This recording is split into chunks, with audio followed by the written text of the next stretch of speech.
Okay, this video is part 15 of the book review about British imagination. We're talking about this is going to be called, this lecture, The Antidote to Genetics. So the Enlightenment of the 1700s, the philosophes in France, Voltaire, Diderot, Delambre, Rousseau, these guys, called themselves the Enlightenment. That using reason, they were enlightened, not backward like the middle-aged Christians. But the reality is the people who actually did the scientific work in the 1500s, 1600s, 1700s, and 1800s were a bunch of Christians. The real scientists tend to be very religious because they understand how complex the world is in nature's creation of God that they're dealing with. So here's a typical example. Johannes Kepler, he figured out the orbits of the planets were elliptical, okay, to get rid of the epicycles and plotting their trajectory. And here's some typical quotes of Kepler, and other scientists would be talking just like this. For many years I wanted to be a theologian, but now I see how God has praised my work in astronomy. I am merely thinking God's thoughts after him. God wanted us to recognize this. He created us in his own image so we could share his own thoughts.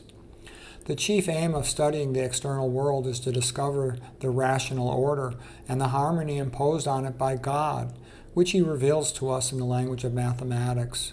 The wisdom of the Lord is infinite. The heavens declare the glory of God. Okay, so I'm just saying that's typical of how the old scientists thought. And this is him just figuring out it's elliptical rather than epicycles. Here's Isaac Newton, perhaps the smartest man who ever lived. He spent more of his time studying the Bible than doing science. He says, all of my discoveries have been made in answer to a prayer. I have a fundamental belief in the Bible as the Word of God, written by those who are inspired. I study the Bible every day. He who thinks half-heartedly will not believe in God, but he who really thinks has to believe in God. Atheism is so senseless. When I look at the solar system, I see the Earth at the right distance from the Sun to receive the proper amount of heat and light. This did not happen by chance. These are called the fine-tuning astronomy arguments, okay? Astronomy fine-tuning arguments. Here's a guy by the name of Michael Behe, PhD, and he talks about the concept of irreducible complexity, that molecular biology and biochemistry is just too complex. It couldn't happen by accident. A rotatory motor here, the flagella inside of cells, there's too many complex parts that require too complex of an engineering design and to all be present simultaneously to have happened spontaneously by chance, okay? Now here's a typical quote of Michael Behe. Irreducible complexity is a problem for Darwinian evolution. Whenever we see these complex functional systems, we realize that they have to be designed. Yes, of course. That's why a lot of the most religious people are the real biologists and engineers and people who actually understand something about science. This is Stephen Meyer. He's a PhD, real famous guy for talking about the origin of life and complexity on the planet. And he's also quite familiar with the fine-tuning arguments of astronomy.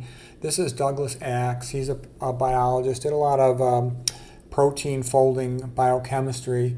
And after studying, he came to the conclusion it is so incredibly complex, only God could have designed these mechanisms of protein folding and protein shape. And this, by the way, is typical of people who really study stuff and try to ask the questions, how could this happen? Okay? So they've both written books. His famous book is Darwin's Doubt. I don't remember Douglas Axe's book, but I remember reading it. It was pretty good, but that was the gist of it. It can't happen spontaneously. Protein folding is just so incredibly complex. Here's a couple famous guys. This is James Tour. He's like the most famous nanochemist in the world. And he's another devout Christian who talks about how origin of life is so incredibly complex. It's so far beyond the joke of an explanation that people like Nick Lane or other researchers claim.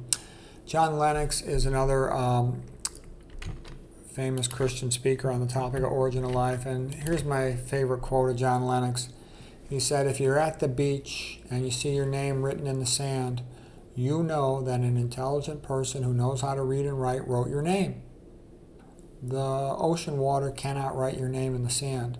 Your name, let's say it's 10, 20 letters, that could not have happened spontaneously. So if you can't write a 20-letter name spontaneously by the ocean or the lightning or anything like that, how is the human genome, which is 3.3 billion base pairs of genetic code written in complex biochemistry, how could that write itself? Where did the information come from to write a 3.3 billion base pair book that's so much more complicated than anything ever produced in the history of the world. If you think about, like, the greatest novel ever written was by Charles Dickens called Christmas Carol. It's only about 30,000 words. So times 10 would be 300,000. Times another 10 would be 3 million. And then times a heck of a lot more to get to 3 billion. That book couldn't write itself. Where does the knowledge and the information come from? It's obvious it had to come from God. It just couldn't happen spontaneously. It's far, far, far too complex. Okay, James Tour goes through some of these early biology books, and I'll tell you, all these evolutionary biology books, they intentionally put lies in them because they don't have real data to support the idea of evolution explaining macroevolution, Darwinian evolution explaining macroevolution, like origin of life or speciation. They just put a bunch of lies in there. And this has been well documented and described.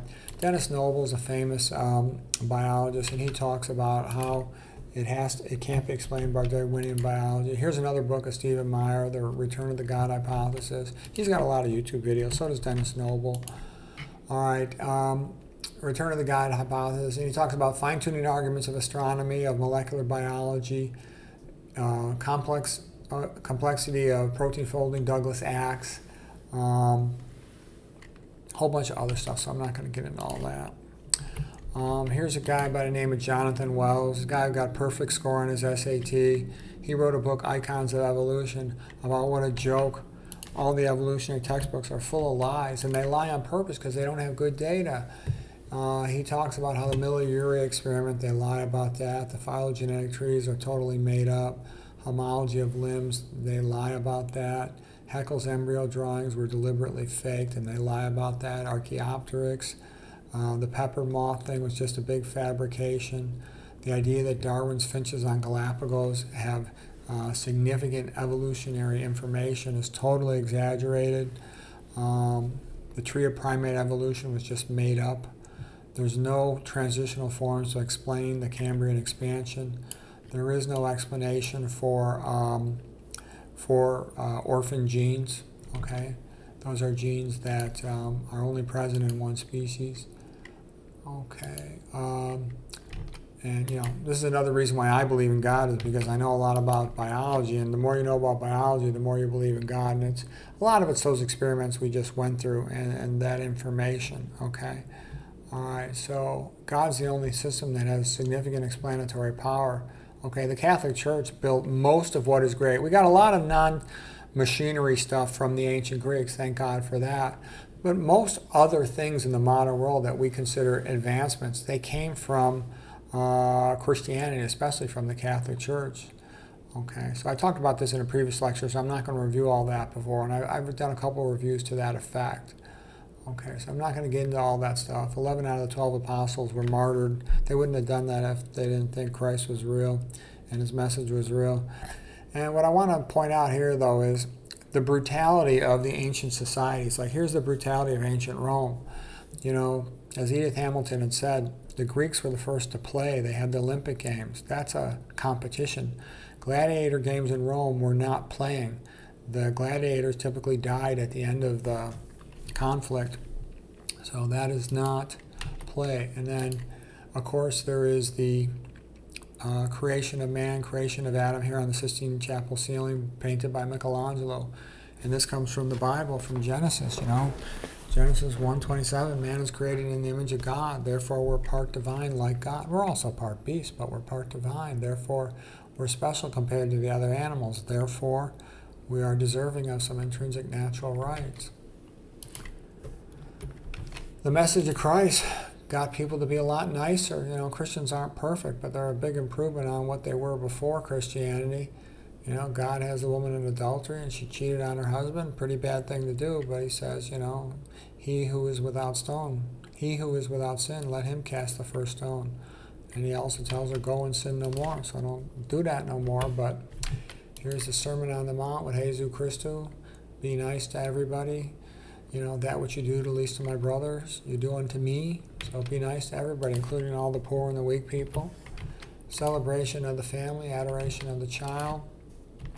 Adoration of the Magi. Christianity is totally about supporting the traditional family, a mother and father and their children. Totally about that. Sort of the root. He said, go forth and multiply. The idea of redemption from sin, Christ crucified upon a cross. This is funded by the Archers Guild, as you can get from the shape of his body of Christ and how Mary echoes him.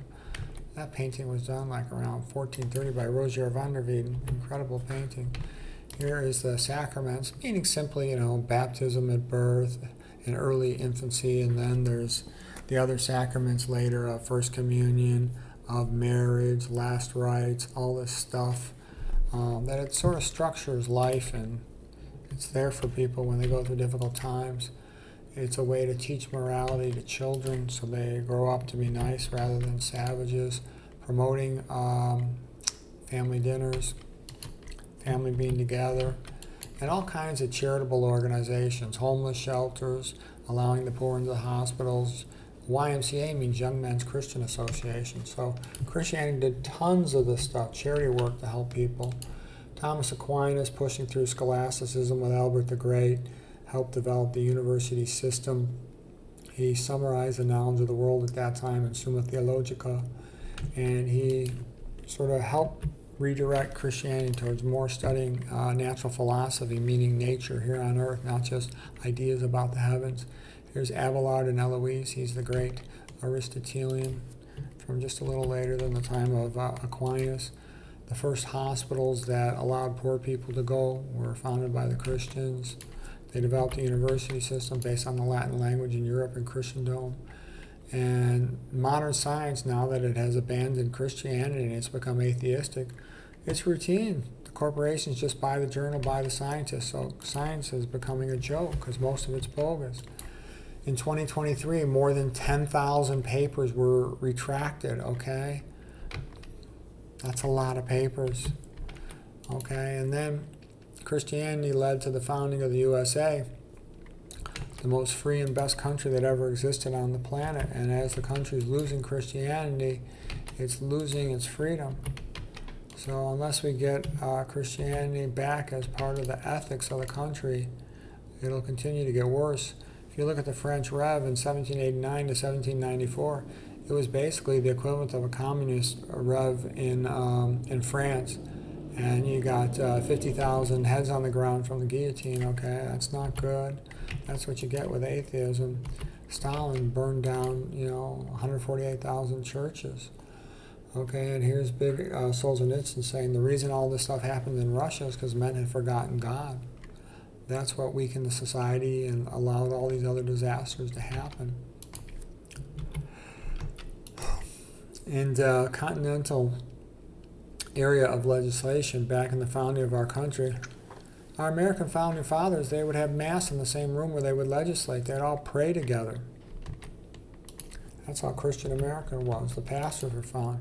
And here's two historians, Charlie over here, and this is David Barton. They got plenty of lectures on YouTube talking about how Christian American was at its founding. Here's the signing of the Constitution in 1787 with G.W.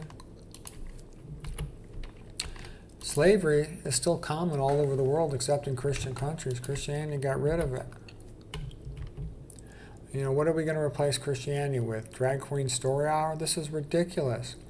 Look, if people want to have, anal sex and men dress like women, it's a free country. They can do whatever they want. But to pretend that this should replace the morality of Christianity and Christ, I think that's a bad idea. A drag queen is not the same thing as Christ, okay? There's a big, big, big difference, okay? I don't think that's in children's best interest to have this sexualization of childhood, okay? And then, a lot of these other countries, they were doing all kinds of crazy things in the 1800s, female widows in India being forced to be burned in a fire. There was some prince in India in the 1800s, and he had 30 wives, and when he died, all 30 wives were burned on his funeral pyre. I mean, that's crazy. Okay, so here's some people from India who became Christians, and they write about it. This is Vishal Mangawati. He wrote a great book called The Book That Made Your World, about how the Bible created Western civilization and brought that to India. And he said, the Bible is the only force known through history that's freed entire nations from corruption while simultaneously giving them political corruption. And he talks about what a strong positive influence it had on India. Here's another man of Indian descent, Dinesh D'Souza, and he talks about how Stalin and Mao just brutalized their populations, and Pol Pot to an incredible degree. He's a Christian. Okay, and you look at Christian art. Here's Christian art, the Pietà sculpture by Michelangelo. It's magnificent. Here's what you get with atheism. Statues of turds in a public museum. That's degradation, insult. Here's Christianity making a beautiful cathedral, the most beautiful buildings ever in the history of the world.